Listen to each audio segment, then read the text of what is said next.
बच्चों आज हम देखेंगे स्ट्रेट लाइन का मिसलेनियस का पार्ट नंबर 3। पार्ट नंबर 2 तक हमने पहले 16 क्वेश्चन देखे हैं। यहाँ पर हम 16 के ऑनवर्ड्स यानी बाकी के सारे क्वेश्चन देखेंगे। तो चलिए क्वेश्चन नंबर 17। क्वेश्चन नंबर 17 में क्या पूछा है हमें? The hypotenuse of right angle triangle. एक राइट एंगल ट्राइंगल है, उसकी ये हाइपोटेन्यूज है।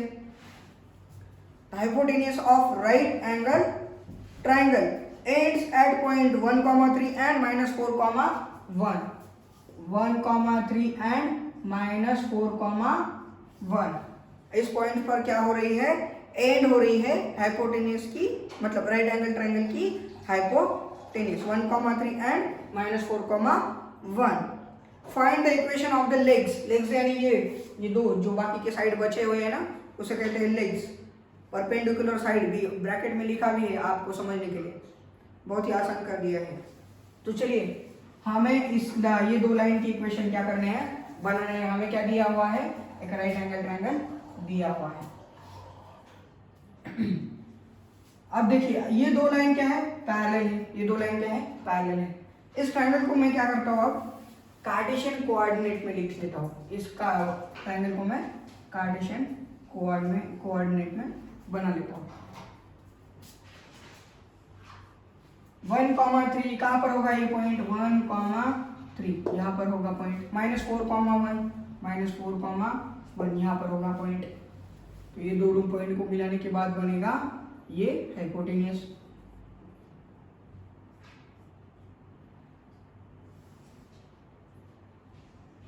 ये बन गया हमारा राइट एंगल ट्रायंगल। ये पॉइंट है 1, 3 और ये है -4, 1। अब देखिए ये जो लाइन है, इसका y कोऑर्डिनेट देखिए। y कोऑर्डिनेट क्या है इसका? 1 है। x कोऑर्डिनेट चेंज हो रहा है, y कोऑर्डिनेट क्या है? सिर्फ 1 है।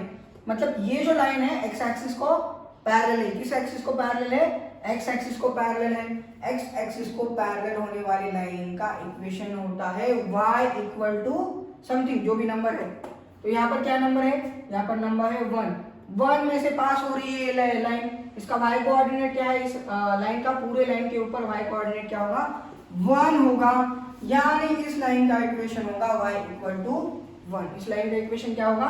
y इक्वल टू 1, क्योंकि ये x एक्सिस को पैरेलल है। उसी प्रकार से ये जो लाइन है वर्टिकल लाइन, तो वर्टिकल लाइन यानी y एक्सिस को क्या है? पैरेलल है।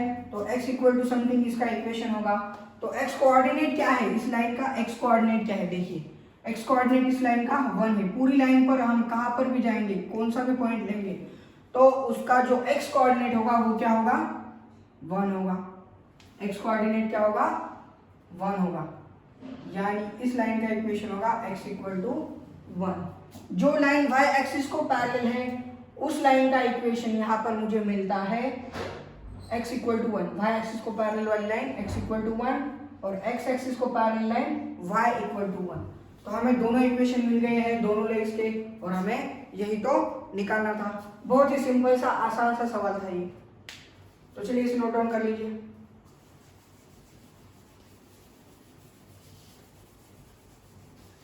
तो अगला सवाल देखेंगे हम, क्वेश्चन नंबर 18। क्वेश्चन नंबर 18 में क्या पूछा है हमें? 18 में पूछा है find the image of the point 3, 8। हमें 3, 8 इस लाइन की इमेज फाइंड आउट करनी है with respect to the line. Line क्या है? x + 3y। x + 3y is equal to 7। x + 3y is equal to 7 नाम की नंबर की लाइन का इक्वेशन दिया है हमें। और ये जो लाइन है वो एक प्लेन मिरर की जैसे एक्ट कर रही है। ये लाइन क्या है? ये लाइन यानी एक प्लेन मिरर है। तो हमें इसकी इमेज फाइंड आउट करनी है। इसकी क्या फाइंड आउट करनी है? इमेज फाइंड आउट करनी है। यानी अगर ये हमारा होगा कोऑर्डिनेट एक्सिस, ये पॉइंट क्या है? 3, 8। क्या है? 3, 8। यहाँ पर 3, ऊपर 8, यहाँ पर होगा वो 3, 8 इस नाम का पॉइंट।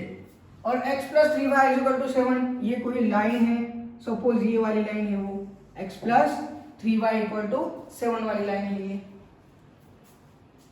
x + 3y = 7। ये लाइन का इक्वेशन। अब इस लाइन का हमें क्या चाहिए, इमेज चाहिए,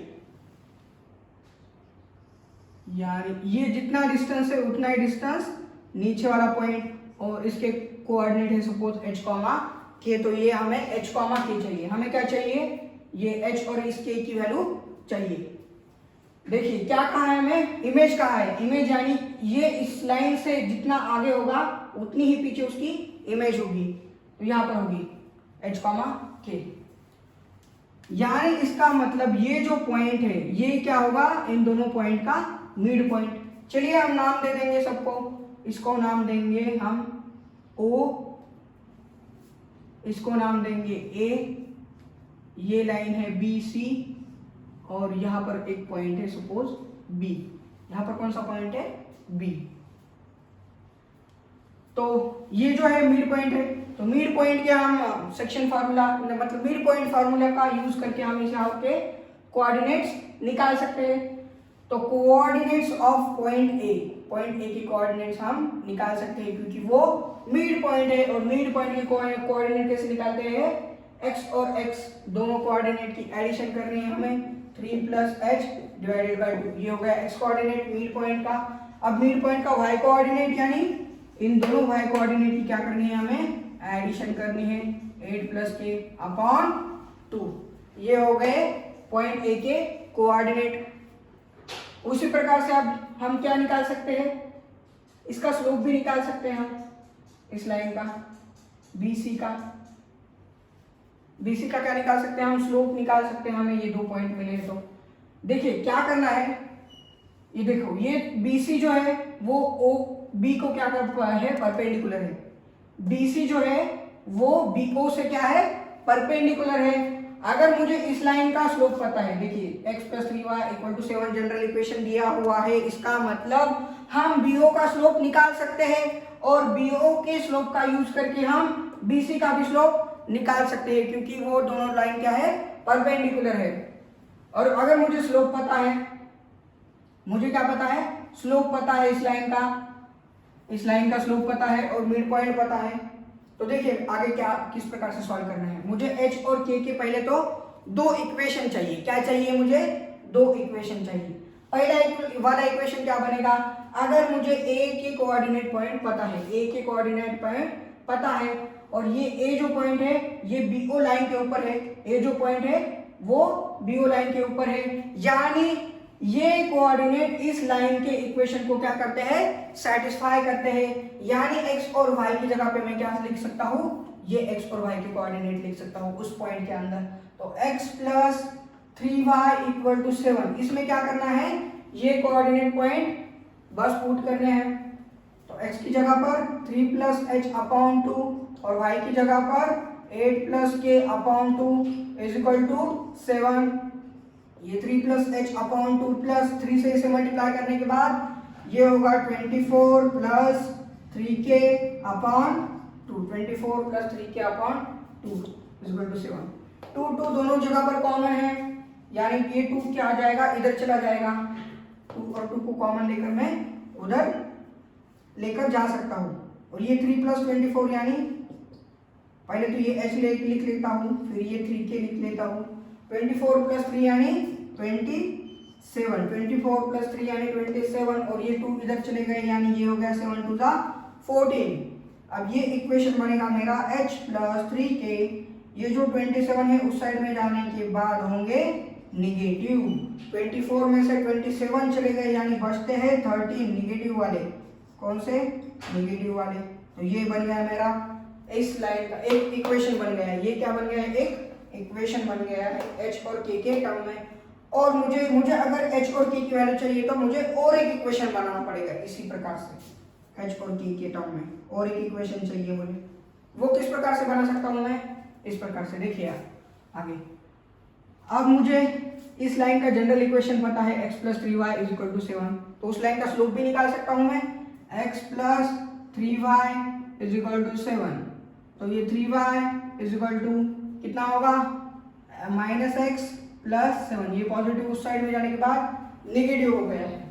अब ये जो 3 है ये मल्टीप्लिकेशन का इस साइड में जाने के बाद डिवीजन में, यानी इस x का कोऑर्डिनेट क्या हो गया है -1,3 -1,3। और यही x का कोऑर्डिनेट, x के आगे की जो वैल्यू होती है ना ये वाली, इसको कहते हैं हम स्लोप। इसको क्या कहते हैं हम स्लोप। मुझे इस लाइन का स्लोप पता है, DO का स्लोप, BO का स्लोप है मेरा -1/3, यानी मेरा BC का स्लोप क्या होगा, इसका रेसिप्रोकल लेना है और साइन चेंज करना है। निगेटिव होगा तो BC का स्लोप क्या होगा, स्लोप ऑफ BC, स्लोप लिखता हूं मैं यहाँ पर, slope of BC is equal to क्या होगा मेरा, इसका रेसिप्रोकल लेना है और साइन चेंज करना है, माइनस का होगा प्लस और 1/3 का रेसिप्रोकल होता है 3। तो BC का स्लोप पता है मुझे क्या है 3। और किस प्रकार से स्लोप निकाल सकता हूं मैं, मुझे अगर किसी लाइन के 2 पॉइंट पता है तो मैं उसका स्लोप निकाल सकता हूं। अगर 2 पॉइंट पता है मुझे तो स्लोप निकाल सकता हूं। Therefore the slope of BC, slope of BC क्या होगा मेरा k-8 अपॉन h-3। ये भी हो गया स्लोप, ये भी हो गया स्लोप। यानी इसे क्या कर सकते हैं हम, इक्वेट कर सकते हैं। k-8 upon h-3 is equal to क्या बन गया है मेरा 3। अब क्या करना है, बस simply cross multiplication, k-8 is equal to 3h-9। अब ये जो k है उस साइड में लेकर जाएंगे, निगेटिव हो जाएगा। ये इस k को हम उस साइड में लेकर जाने के बाद निगेटिव हो गया है, और ये निगेटिव वाला लाइन इस साइड में आने के बाद पॉजिटिव होगा। और 9 में से 8 चले जाने के बाद बचता है सिर्फ 1। 9 में से 8 चले जाने के बाद बचता है सिर्फ 1। यहाँ मेरा सेकंड वाला इक्वेशन बन गया है 3h - k is equal to 1। और फर्स्ट वाला इक्वेशन देखिए, h + 3k is equal to -13। ये है मेरा फर्स्ट वाला इक्वेशन। सेकंड वाला इक्वेशन, अगर मुझे दोनों को सॉल्व करना है तो मुझे सेकंड वाले इक्वेशन को किससे मल्टीप्लाई करना पड़ेगा, 3 से। किससे मल्टीप्लाई करना पड़ेगा, 3 से। तो ये होगा 9h - 3k is equal to 3। अब क्या करना पड़ेगा मुझे, ये है पॉजिटिव वाला 3k, ये है निगेटिव, ये पॉजिटिव और ये निगेटिव है, यानी मैं क्या कर सकता हूँ, दोनों की एडिशन। क्या कर सकता हूँ, एडिशन। तो h + 3k is equal to -30, इसके साथ ऐड करेंगे 9h - 3k is equal to 3, और इन दोनों की एडिशन होगी। देखिए प्लस माइनस क्या हो गया है, कैंसल, h और 9h यानी 10h, और ये होगा -13 में से 3 चले गए यानी -10, यानी h की वैल्यू होगी मेरी -1। h क्या होगा मेरा -1। x कोऑर्डिनेट मिल गया मुझे -1। अब y वाला कोऑर्डिनेट निकालना है। इस h की वैल्यू को -1 को हम किस में पुट करेंगे, इस इक्वेशन में पुट करेंगे। इन दोनों में से कोई भी इक्वेशन में आप पुट कर सकते हैं। तो चलिए इसमें पुट कर देते हैं। तो -1 + 3k इज इक्वल टू -13। -1 उस साइड में जाने के बाद +1 हो जाएगा, -1 उस साइड में जाने के बाद +1, यानी ये हो जाएगा -12। 3k is equal to -12। तो k कितना होगा, -4। 3 4 12, यानी k की वैल्यू मिल रही है मुझे -4 और h है मेरा -1। तो मेरे कोऑर्डिनेट होंगे -1, -4। तो चलिए इसे नोट डाउन कर लीजिए।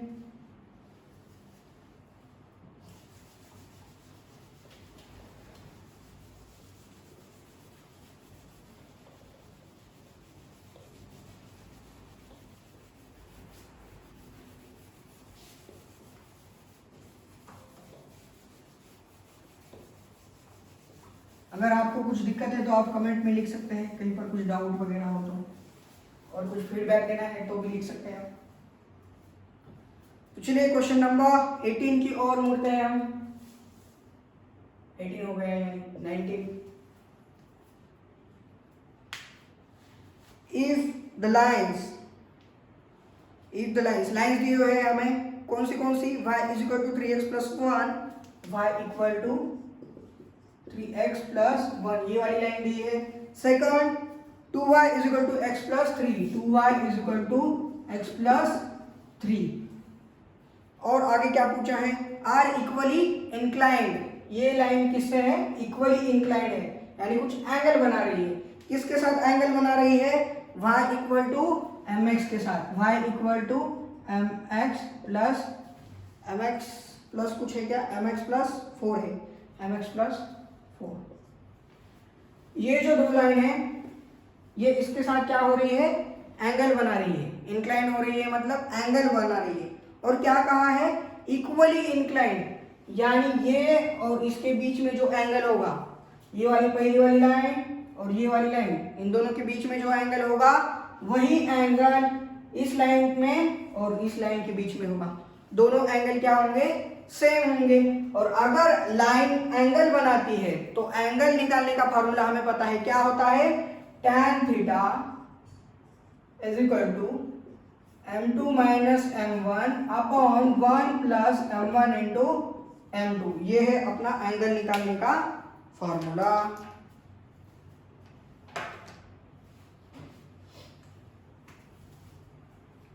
अब इसके लिए मुझे क्या चाहिए, इसके लिए चाहिए मुझे स्लोप्स। इसके लिए मुझे क्या चाहिए, स्लोप। देखिए पहली कंडीशन, ये पहली वाली लाइन और इस लाइन के बीच का एंगल पहले tan थीटा, तो इसका स्लोप क्या होगा, इसके स्लोप को कहेंगे हम m1। तो m1 कितना है मेरा m1 है 3। m2 कितना है मेरा, m2 यानी इसका वाला स्लोप, एंगल बोल रहा हूं मैं, इसका वाला स्लोप m2 कितना है, m2 की वैल्यू है m और m1 की वैल्यू है 3। तो चलिए पुट कर देंगे इसमें, तो tan theta is equal to m minus 3 upon 1 plus 3m। ये हो गया हमारा tan थीटा इसके लिए, ये दोनों लाइन के लिए। उसी प्रकार से अब इसकी मतलब ये वाली लाइन और ये वाली लाइन, इन दोनों के बीच का एंगल यानी थीटा, तो इसके लिए भी हम यूज करेंगे tan theta is equal to m2 क्या होगा और m1 क्या होगा। m1 यानी इसका स्लोप, इसका स्लोप क्या होगा, ये 2 से अगर हम इसे डिवाइड कर देंगे तो ये 1/2 और ये 3/2, 1/2 और ये 3/2, यानी यहाँ पर m1 की वैल्यू क्या आ रही है मेरी 1/2। m1 की वैल्यू क्या आ रही है 1/2 और m2 की वैल्यू क्या आ रही है, m2 की वैल्यू है m, m2 की वैल्यू क्या है m है, एज इट इज पिछले वाले केस की जैसे। तो tan थीटा m2 यानी ये m minus 1/2 upon 1 plus 1/2 m। इसे थोड़ा सा सिंप्लीफाई करो तो ये होगा 2m minus 1 upon 2 plus m, 2m minus 1 upon 2 plus m। अब दोनों की लेफ्ट हैंड साइड में क्या है, tan theta. Left hand side दोनों की सेम है, यानी राइट हैंड साइड भी क्या होनी चाहिए, सेम होनी चाहिए। मॉड के अंदर m minus 3 upon 1 plus 3m is equal to mod के अंदर 2m minus 1 upon 2 plus m।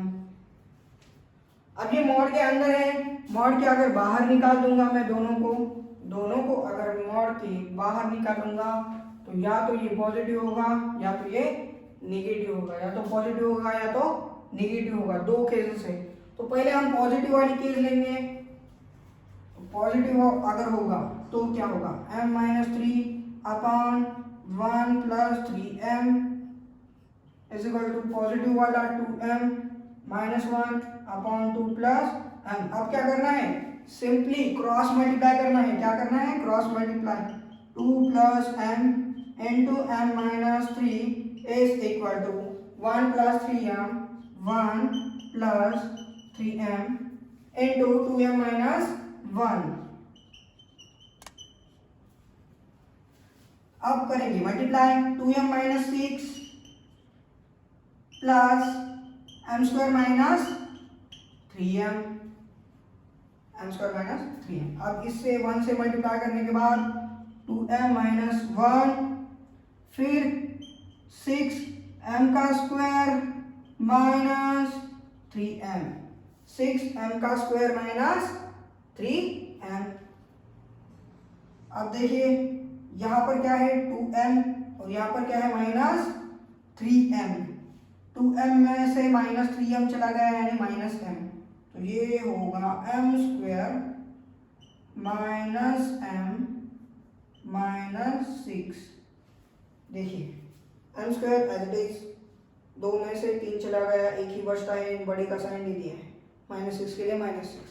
यहाँ पर 2m में से 3m चला गया, -m, ये 6m का स्क्वायर और ये क्या है -1 है। तो ये m स्क्वायर है, यहाँ पर भी 6m स्क्वायर है। 6 में से 1 चला गया यानी 5m स्क्वायर। क्या बचेगा 5m स्क्वायर। -m है, यहाँ पर -m है, क्या हो जाएगा सेम कैंसल। -6 है, उस साइड में जाने के बाद क्या हो जाएगा, पॉजिटिव वाले 6 -1 और पॉजिटिव वाले 6।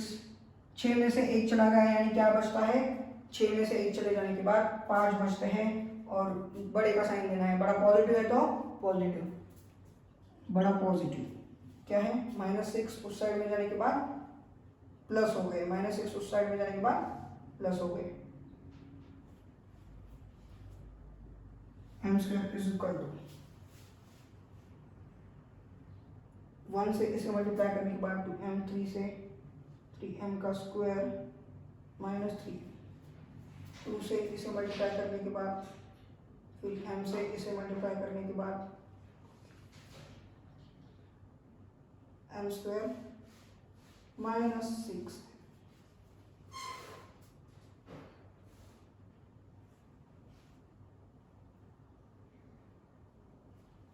-3 ओके चलो, तो यहाँ पर क्या बच रहा है, 5 में से 5 चला गया यानी 1 बचता है। m square is equal to 1, यानी अगर मैं स्क्वायर रूट लूंगा तो m की वैल्यू कितनी होगी, इसका स्क्वायर रूट आता है 1। तो ये हो गया मेरा केस 1। अभी तो हमने क्या लिया है, सिर्फ अगर ये पॉजिटिव होता है तो क्या वैल्यू आती है, यही लिया है हमने।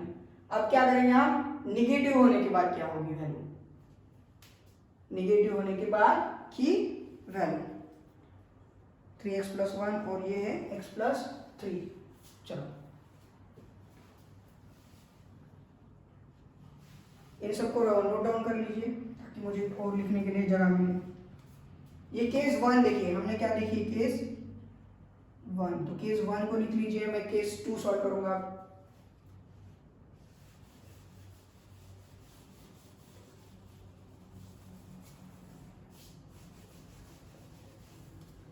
अब क्या कर रहे हैं हम, केस 2, अगर ये पॉजिटिव होने की जगह निगेटिव होता है तब क्या होगा।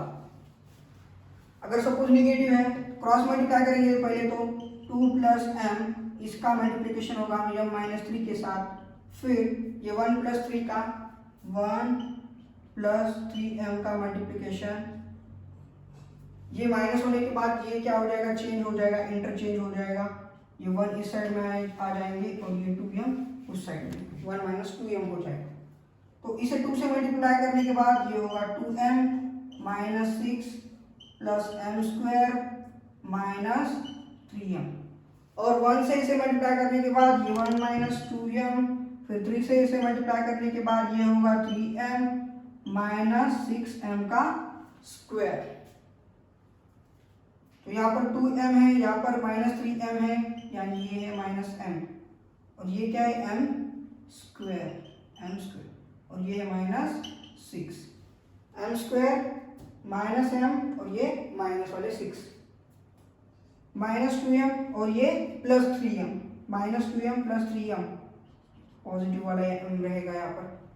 ये क्या है -6m स्क्वायर, ये पॉजिटिव वाला है, और ये 1, पॉजिटिव वाले 1, -6m स्क्वायर है, इस साइड में आने के बाद प्लस हो गए, -6 और ये प्लस, यानी 7m स्क्वायर। क्या हो रहा है, 7m स्क्वायर। m और ये है -m, इस साइड में आने के बाद ये भी क्या हो जाएगा, माइनस हो जाएगा, तो ये होगा -2m। -6 है, +1 + 1, इस साइड में आने के बाद -1 और -6 और -1 कितना होगा, -7 = 0। अब m की वैल्यू पता करनी है और ये क्वाड्रेटिक इक्वेशन दिया हुआ है, तो यहाँ पर मैं यूज करूंगा फॉर्मूला मेथड। क्या यूज करूंगा, क्वाड्रेटिक इक्वेशन सॉल्व करने के लिए फॉर्मूला मेथड, और फॉर्मूला होता है -b √-b ± प्लस और माइनस अंडर रूट में b square minus 4ac upon 2a। अब ये ए बी सी क्या है, ये ए बी सी कुछ भी नहीं, तो बस ए यानी इस स्क्वायर वाली टर्म के कोएफिशिएंट, ए यानी स्क्वायर वाली टर्म का कोएफिशिएंट, बी यानी मिडिल टर्म का कोएफिशिएंट और सी यानी ये कांस्टेंट टर्म।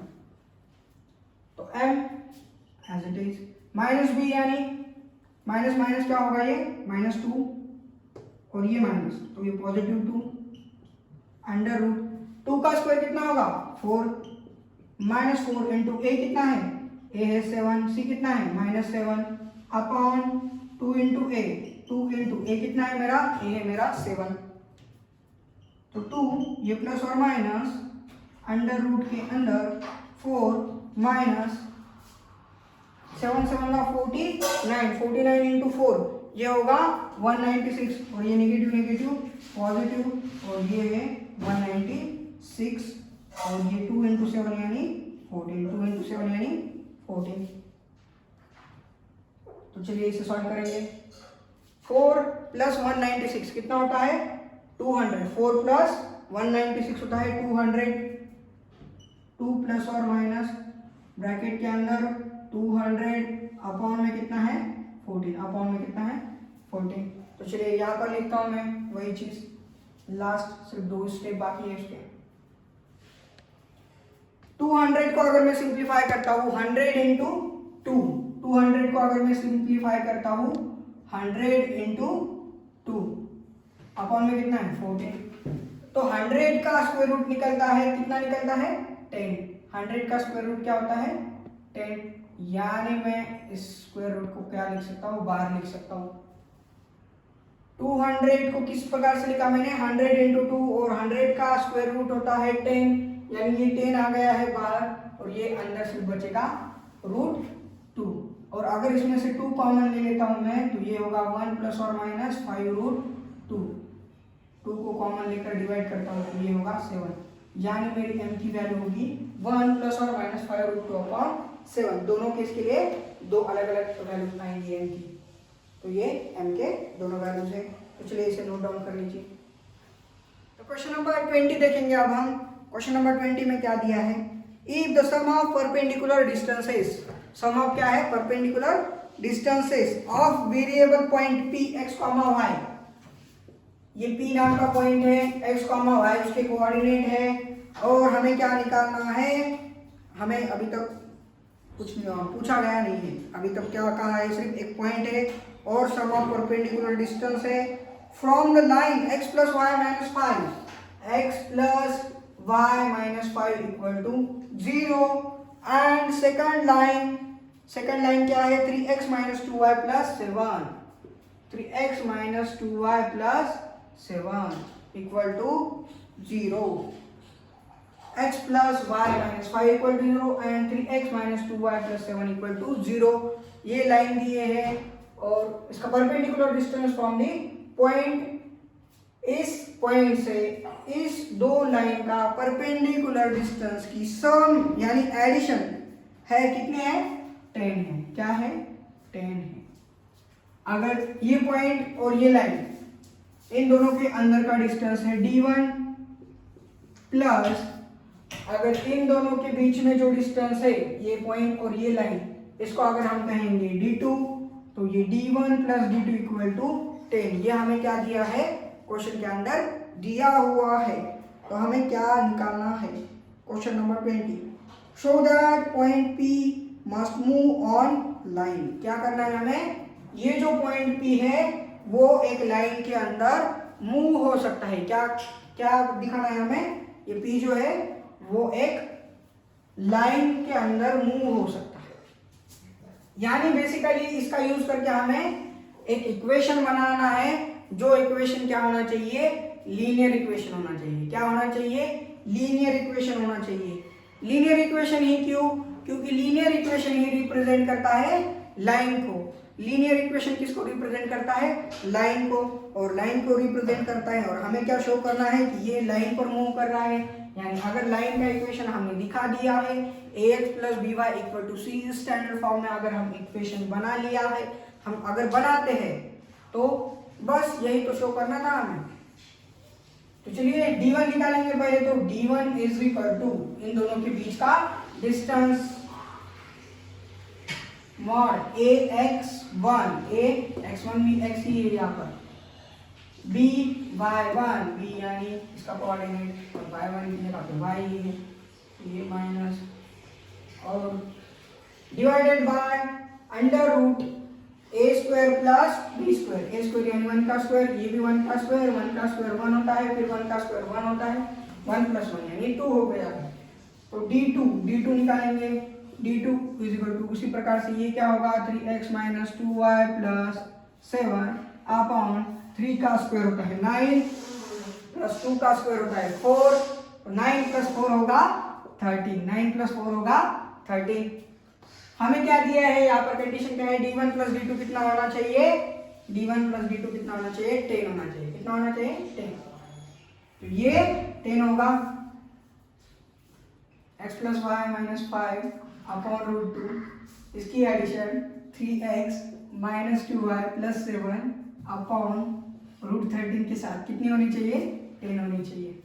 दोनों मॉड में है यानी ये प्लस और माइनस हो सकता है, और ये वाला भी प्लस और माइनस हो सकता है। दोनों की एडिशन कितनी होनी चाहिए, 10 होनी चाहिए। दोनों की एडिशन कितनी होनी चाहिए, 10 होनी चाहिए। तो केस वन क्या लेंगे हम, कि दोनों भी पॉजिटिव है। इसके 4 केस होंगे, या तो दोनों पॉजिटिव, या तो दोनों निगेटिव, या ये पॉजिटिव ये निगेटिव, ये निगेटिव ये पॉजिटिव, 4 केस होंगे। तो पहला केस लेंगे, अगर दोनों पॉजिटिव होते हैं तो क्या बनेगा, क्रॉस मल्टीप्लाई कीजिए सीधा, 13x प्लस 13 अंडर रूट 13 यानी अंडर रूट 13 लेना है यहाँ पर। अंडर रूट 13 से मल्टीप्लाई कर दिया है मैंने, अंडर रूट 2 से इसे मल्टीप्लाई कर दीजिए, 3 root 2x minus 2 root 2 plus 2 root 2 y plus 7 root 2, और ये रूट 2 इंटू रूट 13 हो जाएंगे रूट 26, और रूट 26 उस साइड में जाने के बाद होगा मल्टीप्लाई 10 रूट 26, 10 रूट 26। यहाँ पर भी x है, यहाँ पर भी x है, तो x को लेंगे कॉमन, बाकी चीजें लेंगे ब्रैकेट के अंदर। ये रूट 13 है और ये प्लस 3 रूट 2x, रूट 13 बाद में रूट 13, और y का कोऑर्डिनेट क्या है, माइनस 2 रूट 2, माइनस 2 रूट 2 ये y। बाकी के कांस्टेंट चीजें क्या क्या है यहाँ पर, माइनस 5 रूट 13 प्लस 7 रूट 2, और ये पॉजिटिव साइड में आने के बाद negative 10 under root 26 is equal to 0। ये है मेरा a, ये है मेरा b, और ये सारा हो जाएगा मेरा c कांस्टेंट। तो ये हो गया है ax प्लस ये हो जाएगा by प्लस ये होगा c। तो आ गया स्टैंडर्ड फॉर्म में लीनियर इक्वेशन के ax plus by plus c equal to 0। ये हो गया है मेरा लीनियर लाइन का इक्वेशन, और मुझे क्या दिखाना था, लीनियर लाइन का इक्वेशन ही दिखाना था। तो इसी प्रकार से बाकी के 3 केस भी सॉल्व करना है आपको, बाकी के 3 केस भी सॉल्व करने हैं। तो चलिए इसे नोट डाउन कर लीजिए। तो क्वेश्चन नंबर 21 देखिए, क्वेश्चन नंबर 21 में क्या दिया है, find the equation of line which is equidistance from the parallel line 9x plus 6y, 9x plus 6y minus 7 equal to 0 and 3x plus 2y plus 6, 3x plus 2y plus 6 equal to 0। कोई एक line है, इन दोनों line से equidistance है, और ये तीनों की तीनों लाइन क्या है, पैरेलल है। ये तीनों की तीनों लाइन क्या है, पैरेलल है। यानी इस प्रकार से ये एक लाइन, ये एक लाइन, ये एक लाइन, तो इन दोनों का डिस्टेंस d1 और इन दोनों का डिस्टेंस कहेंगे d2। तो ये d1 is equal to d2, इस प्रकार से हमें दिया हुआ है। क्या दिया है, d1 और d2 सेम है। तो हमें निकालना क्या है, हमें क्या निकालना है, find the equation of the line, उस लाइन का इक्वेशन हमें निकालना है। हमें d1 is equal to d2 दिया है, तो हमें लाइन का इक्वेशन निकालना है। और तीनों लाइन क्या है, पैरेलल है। तो चलिए पहली वाली ये लाइन और इसका, पहली वाली लाइन का और ये जो जिस लाइन का हमें इक्वेशन निकालना है, रिक्वायर्ड लाइन, इन दोनों का डिस्टेंस यानी d1 निकालेंगे। यहाँ पर क्या है 9x प्लस 6y, यहाँ पर क्या है 3x प्लस 2y, यानी इसे किससे डिवाइड करना पड़ेगा मुझे, 3 से। तो ये क्या होगा 3x plus 6y, 3x plus 6 नहीं 2y होगा। 3 से डिवाइड करने के बाद 3x plus 2y minus 7/3 equal to 0। ये एक लाइन हो गई है। और ये लाइन, इसका किस लाइन के साथ डिस्टेंस निकालना है हमें, standard line ax plus by plus c equal to 0। इस लाइन के साथ हमें क्या निकालना है, डिस्टेंस निकालना है। इन दोनों लाइन के बीच में का डिस्टेंस, ये दो लाइन का डिस्टेंस, इसे कहेंगे हम d1। और d के लिए फॉर्मूला होता है c1 minus c2 upon 1 upon under root a square plus b square. ये होता है हमारा फॉर्मूला डिस्टेंस के लिए। ये क्या होता है, डिस्टेंस के लिए फॉर्मूला होता है। तो d1 कहेंगे इन दोनों के बीच के डिस्टेंस को, इसे कहेंगे लाइन 1, यानी इसका जो पॉइंट है इसे कहेंगे c1, इसे क्या कह देंगे c1, और इसे कह देंगे c2।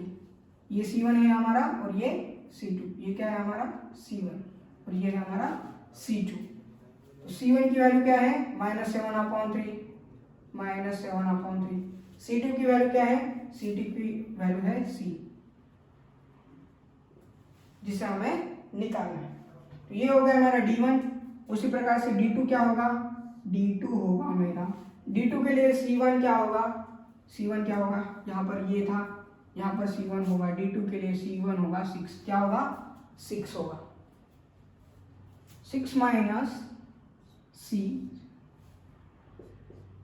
Under root a square b square, a square plus b square, a square plus b square की वैल्यू तो डाली ही नहीं मैंने, a square plus b square, 3 का स्क्वायर 9, 2 का स्क्वायर 4 और 9 प्लस 4 यानी 13। यहाँ पर भी कितना होगा 13। अब ये दोनों d1 इक्वल टू d2 है, यानी दोनों का डिस्टेंस क्या है, सेम है, d1 इक्वल टू d2 है। तो क्या होगा, यहाँ पर भी रूट 13 है, यहाँ पर भी रूट 13 है, ये तो लिखने की जरूरत ही नहीं है। तो क्या ऊपर की चीज रहती है सिर्फ -7/3, ये -6 मॉड के अंदर है, यानी प्लस और माइनस दोनों में से एक हो सकता है, और ये 6 माइनस c।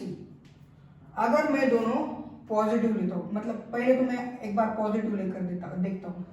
अगर मैं इसे पॉजिटिव लूंगा, अगर मैं इसे पॉजिटिव लूंगा तो यहाँ पर -6 है, यहाँ पर -6 है, -6 खत्म हो जाएगा। तो इसकी वैल्यू क्या किसकी निकालनी है, c ही खत्म हो गया है इक्वेशन के अंदर, तो वैल्यू किसकी निकालनी है। इसलिए यहाँ पर पॉजिटिव लेने की बजाय मुझे क्या लेना पड़ेगा, निगेटिव लेना पड़ेगा। और निगेटिव लेने के बाद क्या आएगा, देखिए ये -6 इक्वल टू -6 और ये माइनस माइनस प्लस, ये पॉजिटिव वाला 6 मतलब ये निगेटिव वाला 6 उस साइड में जाने के बाद पॉजिटिव, और c प्लस सी यानी 2c, c प्लस सी यानी 2c, और ये निगेटिव वाला 6 इस साइड में आने के बाद पॉजिटिव हो जाएगा। तो 6 minus 7/3 is equal to 2c, ये बन गया इक्वेशन। अब करेंगे क्रॉस मल्टीप्लाई, 18 क्या होगा 2c is equal to 18 minus 7/3, और 18 माइनस 7 कितना होता है, 18 माइनस 7 होता है 11/3, 18 माइनस 7 कितना होता है 11/3। ये आ रही है 2c की वैल्यू, तो c की वैल्यू क्या होगी, ये 2 नीचे चला जाएगा, ऊपर का मतलब मल्टीप्लिकेशन का क्या हो जाएगा, डिवीजन में चला जाएगा, तो इसकी वैल्यू होगी 11/6, 11/6। यानी मेरा रिक्वायर्ड लाइन का इक्वेशन होगा ax यानी a की वैल्यू कितनी है 3x प्लस by यानी 2y, a है 3 b है 2, c की वैल्यू क्या आ गई है यहाँ पर 11/6 इज इक्वल टू 0। तो ये 6 है डिवीजन में, तो 6 से मल्टीप्लाई कर देंगे, 6 3 जा 18 प्लस ये 12y प्लस 11 इक्वल टू 0। ये होगा मेरा रिक्वायर्ड लाइन का इक्वेशन, जो लाइन इक्वी डिस्टेंस है फ्रॉम दी ये दो लाइन के पास से, जिसको इस लाइन का डिस्टेंस क्या है इक्वल है, इस लाइन का डिस्टेंस क्या है इक्वल है। तो चलिए इसे नोट डाउन कर लीजिए। तो क्वेश्चन नंबर 22 देखिए, क्वेश्चन नंबर 22 में क्या दिया है, a ray of light passing through the point, a ray of light passing through the point 1, 2, एक लाइट की रे है और 1, 2 इस नाम के पॉइंट से वो का क्या हो रही है, पास हो रही है।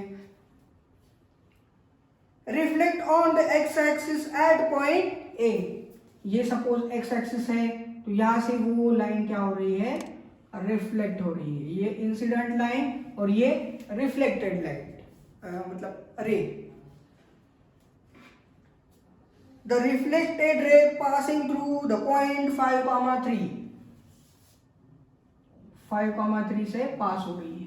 तो हमें निकालने हैं, क्या निकालने हैं, फाइंड द कोऑर्डिनेट ऑफ ए, ये जो ए है इसके कोऑर्डिनेट निकालने हैं। एक्स एक्सिस पे है यानी इसका वाई कोऑर्डिनेट क्या होगा, 0 होगा। एक्स एक्सिस पे होने की वजह से वाई कोऑर्डिनेट क्या हो जाएगा, 0 हो जाएगा। क्या हो जाएगा, 0।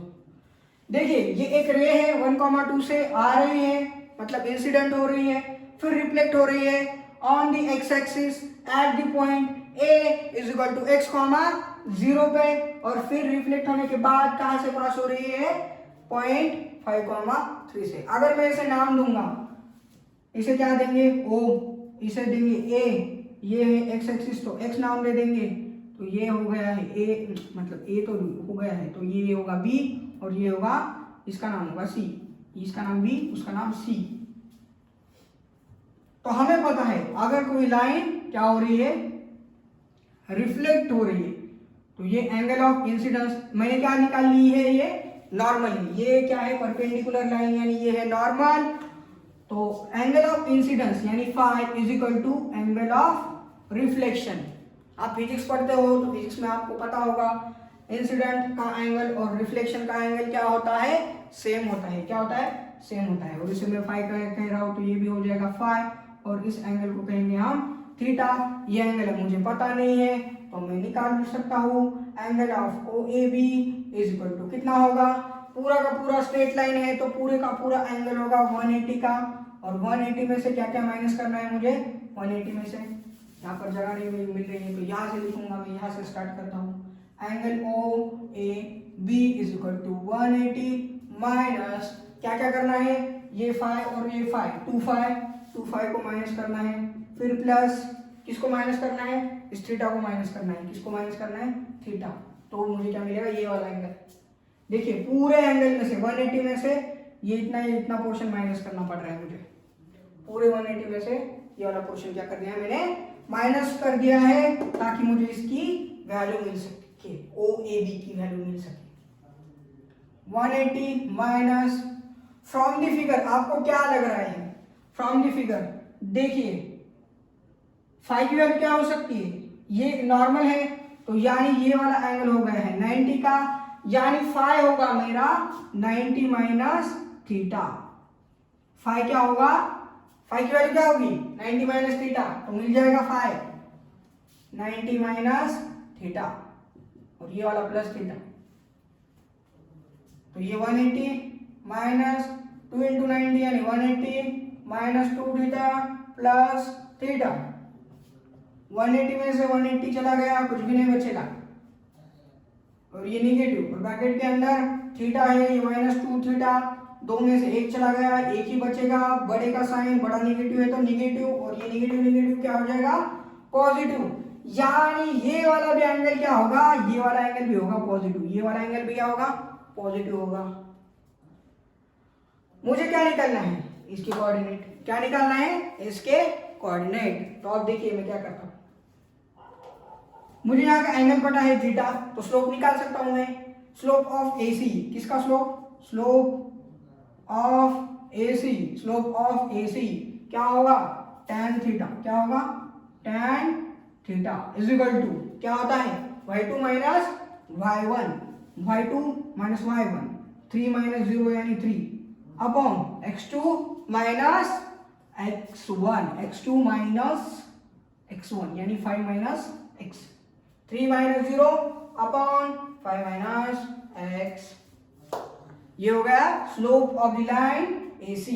उसी प्रकार से स्लोप ऑफ द लाइन क्या निकालना है, AB, slope of the line, slope of the line AB is equal to कितना होगा tan। अब इसका जो एंगल होगा ए बी का, देखिए यहां से जा रहा है एंगल, कहां से जा रहा है, ये तो 90 है, पता चल गया आपको, तो कुछ जरूरत नहीं।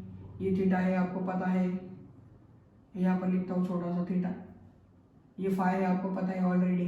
तो देखिए और ये भी थीटा है आपको पता है, तो यहां से लेकर यहां तक का एंगल है एंगल ए बी का। एंगल मतलब लाइन जो ए बी है, ए बी लाइन जो है वो एक्स एक्सिस के साथ यहां से यहां इतना वाला एंगल बनाती है। तो ये एंगल कितना होगा, 180 में से थीटा माइनस कर दो, उतना एंगल होगा। 180 में से कितना क्या माइनस करना है, थीटा, यानी इस एंगल का स्लोप है। तो स्लोप का फॉर्मूला होता है y2 minus y1, y2 minus y1। तो पॉइंट क्या है 2 में से 0 0 चला गया तो 2 ही बचेगा, अपॉन x2 माइनस x1 यानी 2 माइनस 0 और 1 minus x। 180 minus theta, tan 180 minus theta होता है माइनस tan थीटा। क्या होता है, माइनस tan थीटा। और इस नेगेटिव को अगर पॉजिटिव करना है तो इस साइड में नेगेटिव कर दो, tan थीटा नेगेटिव से मल्टीप्लाई हो गया तो ये हो गया -2 अपॉन 1 माइनस x। अगर इसे प्लस करना है तो ये x इधर आ जाएगा और ये -1 उधर चला जाएगा, x इधर आ गया और -1 उधर चला गया पॉजिटिव रखने के लिए। तो देखिए ये भी tan थीटा है, ये भी tan थीटा है, दोनों की लेफ्ट हैंड साइड इक्वल है तो राइट हैंड साइड भी इक्वल होगी। 3 upon 5 minus x is equal to 2 upon x minus 1। अब क्या करना है, सिंपली क्रॉस मल्टीप्लीकेशन भाई। 3x minus 3 is equal to 10 minus 2x, 10 minus 2x। ये माइनस वाला 2x इस साइड में आने के बाद positive 3x plus 2x is equal to 5x।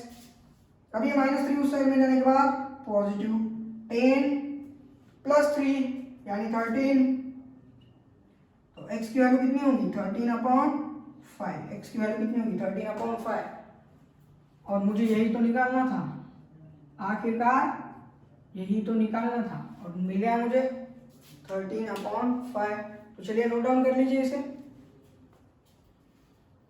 तो क्वेश्चन नंबर 23 देखिए, हमें क्या पूछा है 23 में, prove the product of the length of the perpendicular. Product है length of the perpendicular drawn from the point under root a square minus b square comma 0 and दूर second वाला पॉइंट दिया है minus under root a square minus b square comma 0। और क्या पूछा है, to the line x upon a, to the line x upon a cos theta plus y अपॉन b sin theta is equal to 1।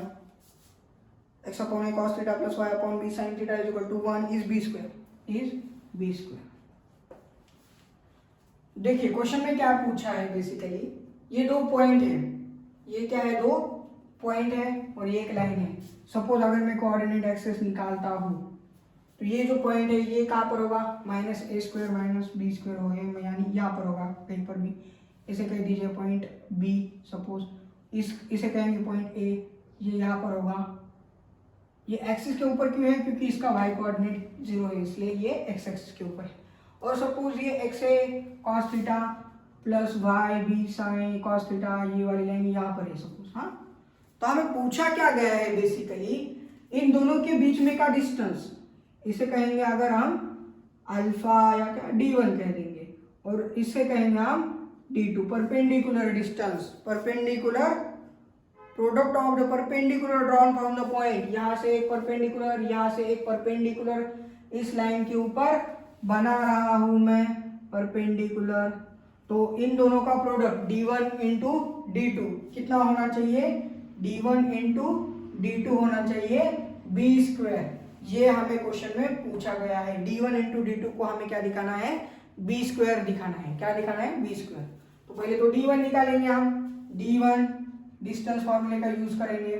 ये हमें point पता है, line पता है, लाइन को तो पहले हमें किस फॉर्म में कन्वर्ट करना पड़ेगा, ये नॉर्मल फॉर्म में है, इसको हमें जनरल फॉर्म में कन्वर्ट करना पड़ेगा। किसमें, जनरल फॉर्म में। तो जनरल फॉर्म में चलिए करेंगे कन्वर्ट जनरल फॉर्म में। क्या होगा, bx क्रॉस मल्टीप्लाई होगा सीधा यहां से यहां, यानी ये होगा b cos theta x plus a sine theta y is equal to a b, और ये इस साइड में आने के बाद पॉजिटिव वाला ए बी हो जाएगा negative a x plus b y minus c is equal to zero plus equal to zero. यानी ये स्टैंडर्ड फॉर्म में आ गया है। किस फॉर्म में आ गया है? लाइन के स्टैंडर्ड फॉर्म में आ गया है। अब निकाल सकता हूं मैं d1, निकाल सकता हूं। तो d1 is equal to under root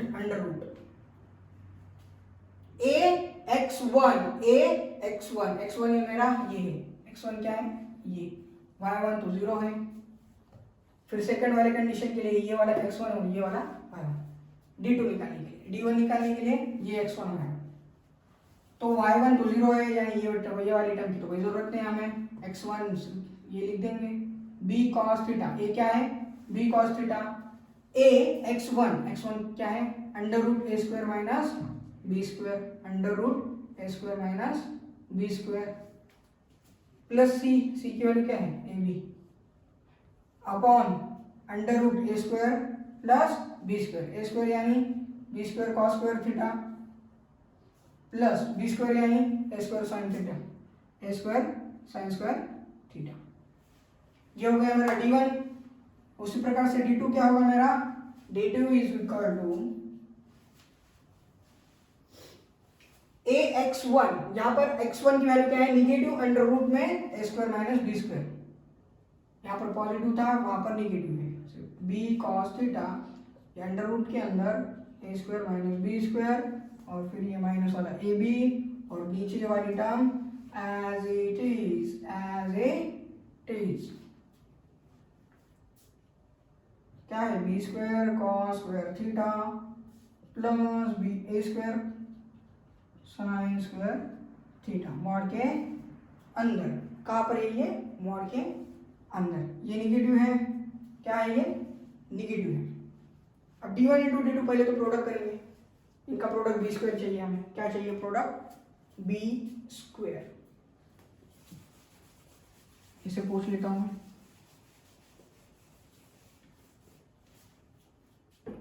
product यानी इन दोनों को क्या चाहिए मुझे? मल्टीप्लिकेशन। तो d1 इंटू d2 करना है मुझे, यानी दोनों का मल्टीप्लिकेशन। तो d2 का मल्टीप्लिकेशन यहाँ पर लिख देंगे d2 को। क्या है d2? b cos theta, negative है ये, निगेटिव को कॉमन ले लेंगे इसमें से, यहाँ पर भी निगेटिव है, ये भी निगेटिव है। b cos theta under root a square minus b square plus a b upon square root में क्या है? b square cos square theta plus a square sine square theta.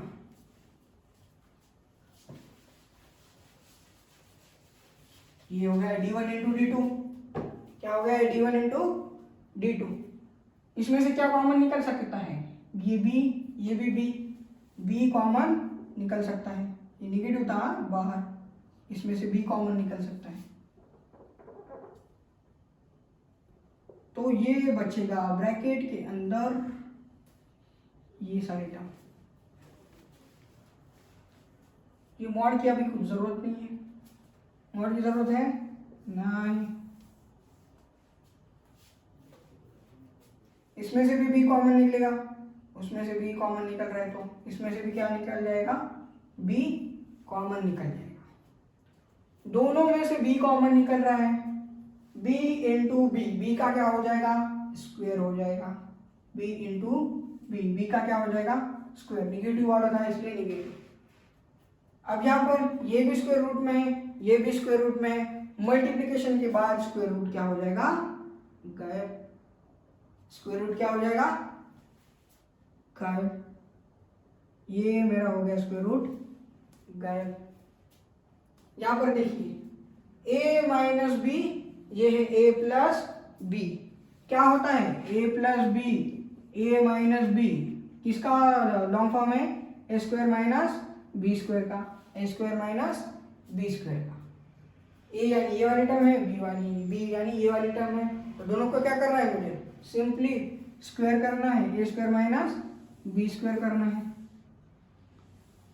A square minus B square करना है। क्या करना है? ए square minus B square. Multiplication के बाद स्क्वायर रूट गायब हो जाएगा, मैंने बोला था गायब हो गया। ए स्क्वायर यानी इसका स्क्वायर और बी स्क्वायर यानी ये वाला, ए स्क्वायर माइनस बी स्क्वायर हो गया। बहुत ही सिंपल, बहुत ही आसान था। ये माइनस बी स्क्वायर, अब ये इस वाली टर्म का स्क्वायर है, क्या होगा कॉस स्क्वायर थीटा, स्क्वायर के बाद ये स्क्वायर रूट से बाहर निकल जाएगा, ए स्क्वायर माइनस बी स्क्वायर और ये वाला माइनस ए स्क्वायर अपॉन में क्या है B square cos square theta plus A square sine square theta, ये माइनस बी स्क्वायर। अब देखिए कॉस स्क्वायर थीटा से मैं इसे मल्टीप्लाई करता हूँ ए स्क्वायर को, तो क्या हो जाएगा ए स्क्वायर कॉस स्क्वायर थीटा, फिर माइनस बी स्क्वायर को मल्टीप्लाई करने के बाद ये हो जाएगा minus B square cos square theta. उससे क्या कर दिया मैंने, डायरेक्टली मल्टीप्लाई कर दिया। तो देखिए यहाँ पर भी ए स्क्वायर है, यहाँ पर भी ए स्क्वायर है, तो कॉमन निकाल लेंगे। इसे क्या निकालेंगे कॉमन, ए स्क्वायर को अगर हम कॉमन निकालते हैं तो ब्रैकेट के अंदर क्या बचेगा कॉस स्क्वायर थीटा और ये माइनस 1 कॉस स्क्वायर थीटा और ये माइनस 1 और ये minus B square cos square theta और ये ब्रैकेट में अपॉन में क्या है B square cos square theta plus A square sine square theta. Cos square minus 1 को हम क्या लिख सकते हैं माइनस साइन स्क्वायर थीटा, क्या लिख सकते हैं minus sign square theta, minus sign square theta. यहाँ पर भी है माइनस, यहाँ पर भी है, तो ये माइनस माइनस कॉमन निकल जाएगा और माइनस बाहर ऑलरेडी है तो ये माइनस का माइनस प्लस हो जाएगा, माइनस माइनस क्या हो जाएगा प्लस हो जाएगा। ए स्क्वायर साइन स्क्वायर थीटा, यहाँ पर भी A square sine square theta, B square cos square theta, यहाँ पर भी B square cos square theta. तो ये वाली टर्म दोनों नीचे के सेम है, यानी ये वाली टर्म क्या हो जाएगी डायरेक्टली कैंसिल। तो क्या बच रहा है बी स्क्वायर, और मुझे क्या दिखाना था बी स्क्वायर ही दिखाना था, d1 into d2 equal to क्या दिखाना था बी स्क्वायर। तो चलिए इसे नोट डाउन कर लीजिए।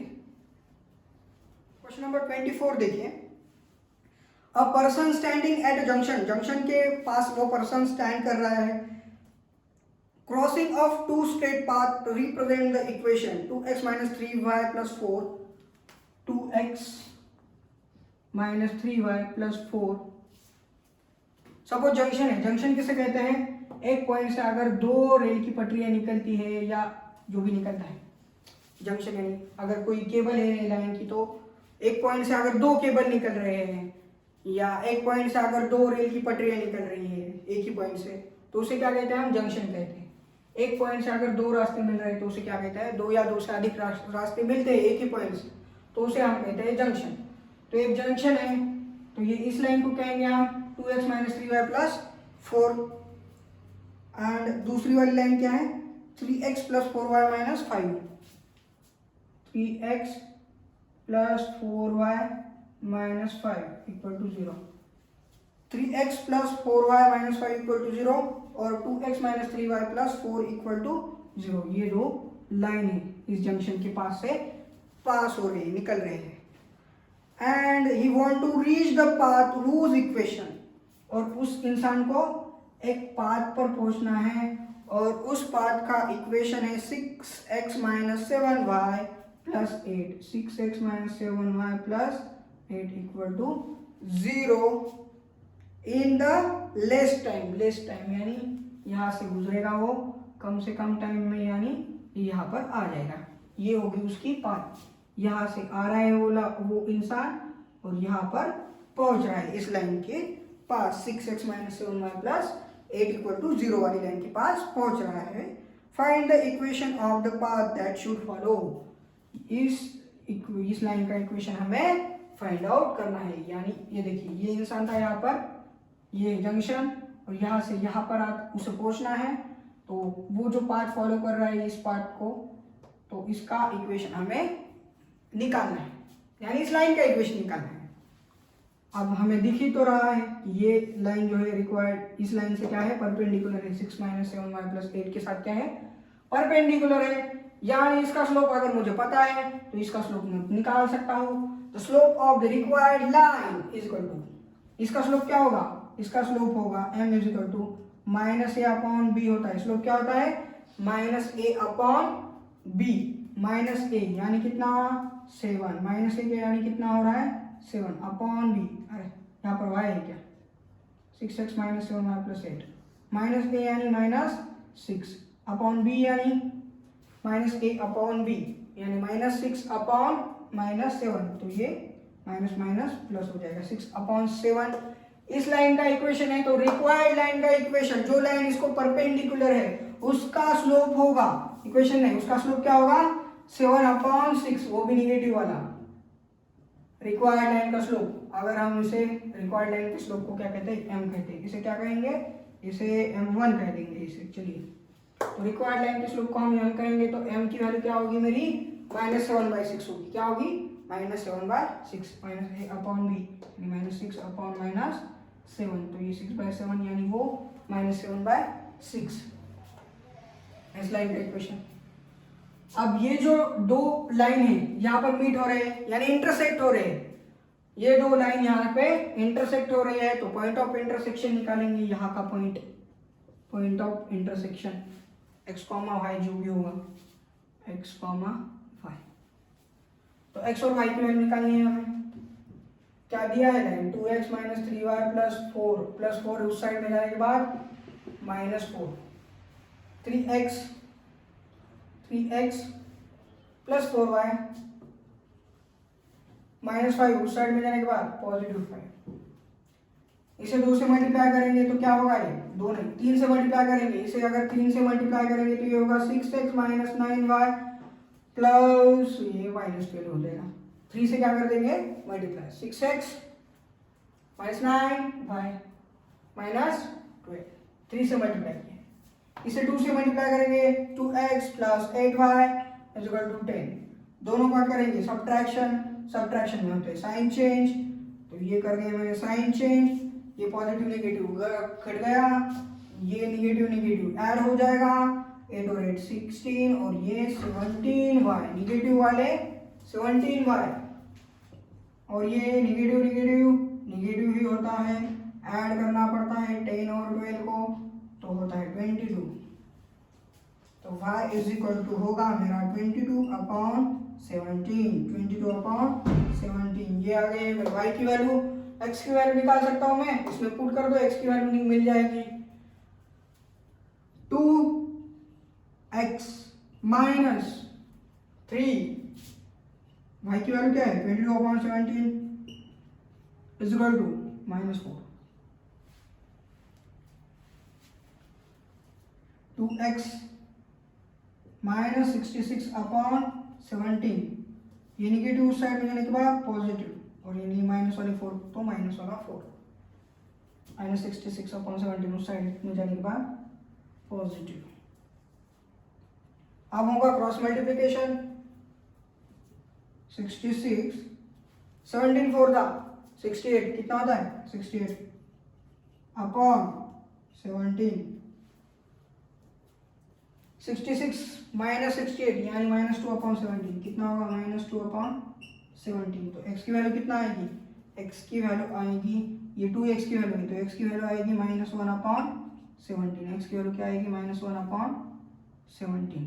ये x मिल रहा है मुझे, ये y मिल रहा है, स्लोप पता है, तो स्लोप पॉइंट फॉर्म का इक्वेशन मैं यूज कर सकता हूँ। कौन सा वाला इक्वेशन, स्लोप पॉइंट फॉर्म का।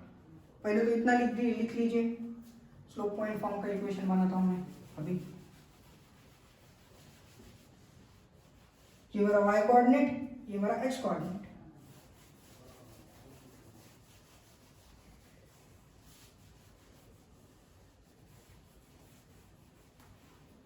ये मुझे स्लोप पता है, स्लोप पॉइंट का y - y1 कितना है 22/17 into slope x - x1, minus minus plus हो जाएगा,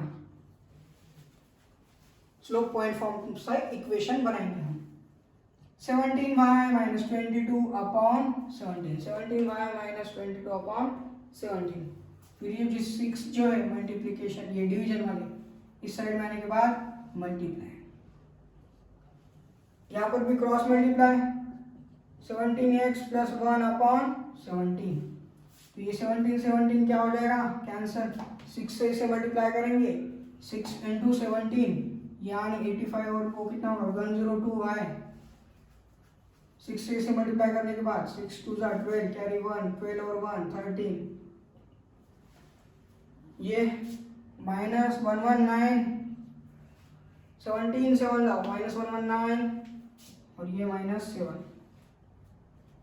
ये निगेटिव वाला इस साइड में आने के बाद पॉजिटिव, ये तो इस साइड में ही है तो पॉजिटिव ही रहेगा।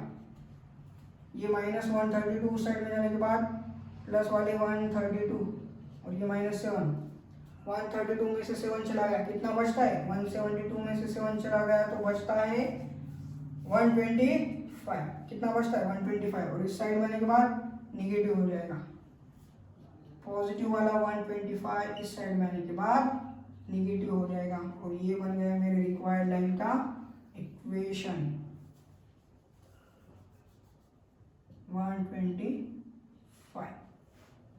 यही तो हमें निकालना था, यही हमें क्या करना था, निकालना था इस लाइन का इक्वेशन। चलिए इसे नोट डाउन कर लीजिए।